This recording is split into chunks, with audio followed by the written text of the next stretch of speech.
ورجعت لكم في حلقة جديدة. النهارده ان شاء الله يا جماعة الخير يكون بسيط ولطيف جدا. طبعا ده شفت في العنوان مسابقة تانية، بس النهارده مش على انتروهات.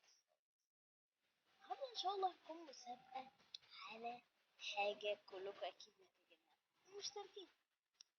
المسابقة هيكون على 15 مشترك في شرط واحد. يا سلام يا سلام، ولا بلاش شرط واحد بس. على المسابقات دي بيعملوا يجي 5 شروط 6 شروط، فالشرط بسيط جدا. صدقني وعرفت وهتروح تعمل. يب، مش انتوا عارفين ان تيك توك عامل كده حاجة جديدة اللي هي بتاعت كود الدعوة دي؟ ف هتلاقوا لينك نزلوا تيك توك من تحت، طبعا مش اعلان يعني طبعا مش اعلان يوتيوب.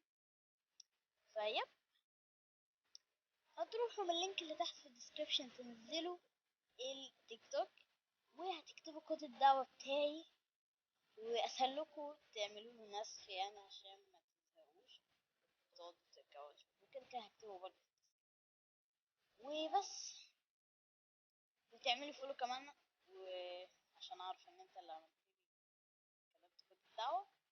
وبس كده 100 انت تكون خلصت الشرط، وكده هتكسب 15 مشترك. واكتب تم في تعليق. كده كده انا هعرف انت عملت ولا لا. لو كتبت من غير هدف وانت ما عملتش الشرط اكيد يعني مش هتلاقي 15 مشترك، وما تجيش تقول على الصوت.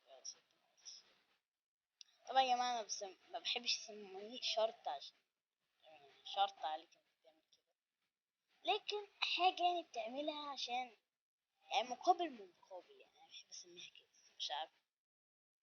ويب، وكمان في حاجه تانية عايزه اقولها. لو انت خليت شخص تاني من عندك كمان يعمل كود الدعوة، نزله من الديسكريبشن برضو، يعمل كود الدعوة، هتكسب 20 مشترك مش 15 مشترك.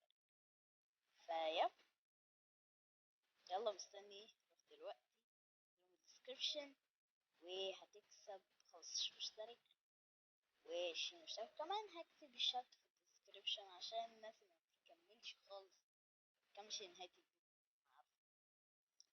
وبس، ده كل مقطعنا. لو عجبكم السوشيال لايك وسبسكرايب وشير. مقطع كده بسيط، مسابقة.